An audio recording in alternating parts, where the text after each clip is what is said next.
ಬೆಂಗಳೂರು ನಗರದಲ್ಲಿ 28 ವಿಧಾನಸಭಾ ಕ್ಷೇತ್ರಗಳಿದೆ.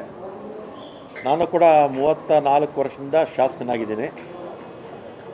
ಬೆಂಗಳೂರಲ್ಲಿ ನಮಗೆ ಆಶ್ರಯ ಸೈಟ್ ಕೊಡೋದಕ್ಕಾಗಲಿ ಅಥವಾ ಮನೆ ಕೊಡೋದಕ್ಕಾಗಲಿ ನನಗೆ ಅಂತಲ್ಲ, ಬೆಂಗಳೂರಿನ ಯಾವ ಶಾಸಕರಿಗೂ ಅವಕಾಶ ಇಲ್ಲ.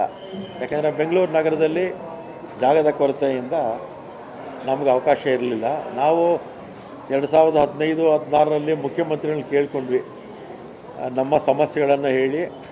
ಗ್ರಾಮಾಂತರ ಪ್ರದೇಶದಲ್ಲಿ ಈಗ ಯಲಹಂಕ ಬರುತ್ತೆ, ಅದೇ ರೀತಿ ಆನೇಕಲ್ಲು ಮತ್ತು ಬೆಂಗಳೂರು ದಕ್ಷಿಣ ಈ ಭಾಗದಲ್ಲೆಲ್ಲ ಸರ್ಕಾರಿ ಜಾಗಗಳಿದೆ. ಅಲ್ಲೆಲ್ಲ ಕೂಡ ಮನೆಗಳು ಕಟ್ಟಿಸಿ ಬೆಂಗಳೂರಲ್ಲಿರ್ತಕ್ಕಂಥ ವಿಶೇಷವಾಗಿ ಆರ್ಥಿಕವಾಗಿ ದುರ್ಬಲರಾಗಿರ್ತಕ್ಕಂಥವ್ರಿಗೆ ಮನೆ ಕೊಡಬೇಕು ಅಂತ ಕೇಳಿಕೊಂಡಾಗ ಆಗ ಸಿದ್ದರಾಮಯ್ಯನವರು 1 ಲಕ್ಷ ಮನೆಗಳನ್ನು ಕಟ್ಟೋದಕ್ಕೆ ಪ್ಲ್ಯಾನ್ ಮಾಡಿದ್ರು. ಆಮೇಲೆ ಆಗಿನ ಬೆಲೆ ಕೇವಲ 5 ಲಕ್ಷ ಇತ್ತು. ಆಮೇಲೆ ನಮ್ಮ ಸರ್ಕಾರ ಹೋದ್ಮೇಲೆ ಅದನ್ನು 12 ಲಕ್ಷನ 13 ಲಕ್ಷನ ಮಾಡಿದ್ದಾರೆ. ಈಗ ಪಾಪ ಅವರೆಲ್ಲ ಕೂಡ ಮನೆಯಲ್ಲಿ ಸೇರಿಕೊಂಡಿದ್ದಾರೆ.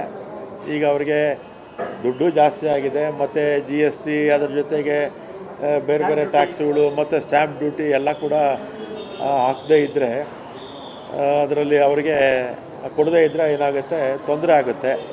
ನಾನು ಕೂಡ ಮುಖ್ಯಮಂತ್ರಿಗಳ ಹತ್ರ ಚರ್ಚೆ ಮಾಡಿ, ಯಾಕಂದರೆ ವಿಶೇಷವಾಗಿ ಆ ಮನೆಗಳನ್ನು ತಗೊಂಡಿರ್ತಕ್ಕಂಥವರು ಆರ್ಥಿಕವಾಗಿ ದುರ್ಬಲರಾಗಿರ್ತಕ್ಕಂಥವರು, ಅವರಿಗೆ ಸಹಾಯ ಮಾಡುವಂಥ ಜವಾಬ್ದಾರಿ ಸರ್ಕಾರದ ಮೇಲಿರುತ್ತೆ. ನಾನು ಮತ್ತು ನಗರದ ಶಾಸಕರು ಎಲ್ಲ ಮುಖ್ಯಮಂತ್ರಿಗಳು ಭೇಟಿ ಮಾಡಿ ಎಷ್ಟು ಸಾಧ್ಯ ಆಗುತ್ತೋ ಅಷ್ಟು ಕೂಡ ಅವರಿಗೆ ಎಕ್ಸಂಪ್ಷನ್ಸ್ ಕೊಡಿಸೋದಕ್ಕೆ ಪ್ರಯತ್ನ ಮಾಡ್ತೀನಿ. ಸುಮಾರು 1 ಲಕ್ಷ ಚಿಲ್ಲರಷ್ಟು ಅವರಿಗೆ ಎಕ್ಸಂಪ್ಷನ್ ಸಿಗುತ್ತೆ. ಈಗ ನಾವೇ ಸ್ಟಾರ್ಟ್ ಮಾಡಿದ್ದೆ ಅವಾಗ. ವಸತಿ ಇಲಾಖೆ, ಸಮಾಜ ಕಲ್ಯಾಣ ಇಲಾಖೆ ವ್ಯಾಪ್ತಿಯಲ್ಲಿ ಬರುವಂಥ ವಸತಿ ಇಲಾಖೆ ಶಾಲೆಗಳೇನಿಲ್ಲ ಸರ್, ಆ ಶಾಲೆಗಳ ಘೋಷವಾಕ್ಯ ಬದಲಾವಣೆ ಮಾಡಿದ್ದಾರೆ. ಫಸ್ಟು ಜ್ಞಾನ ದೇಗುಲವಿದು ಕೈ ಮುಗಿದು ಒಳಗೆ ಬಾ ಅಂತ ಇತ್ತು. ಈಗ ಜ್ಞಾನ ದೇಗುಲವಿದು ಪ್ರಶ್ನೆ ಧೈರ್ಯವಾಗಿ ಪ್ರಶ್ನಿಸು ಬಾ ಅಂತ ಮಾಡಿದ್ದಾರೆ. ಏನಕ್ಕೆ ಸರ್ ಅದು ಯಾವ ಕಾರಣಕ್ಕೆ ಅಂತ ಗೊತ್ತಿಲ್ಲ, ಜನರಲ್ಲಾಗಿ. ಆಮೇಲೆ ಆಗಲೇ ನಾನು ಈ ವಸತಿಗೆ ಸಂಬಂಧಪಟ್ಟಾಗೆ ನಮ್ಮ ಜಮೀರ್ ಅಹಮದ್ ಖಾನ್ ಅವರು ವಸತಿ ಸಮಿತಿಯರು, ಅವ್ರ ಹತ್ರ ಕೂಡ ನಾವೆಲ್ಲ ಚರ್ಚೆ ಮಾಡ್ತೀವಿ. ಅವ್ರ ಹತ್ರ, ಮುಖ್ಯಮಂತ್ರಿಗಳ ಹತ್ರ, ಇಬ್ಬರ ಹತ್ರ ಕೂಡ ಚರ್ಚೆ ಮಾಡ್ತೀವಿ.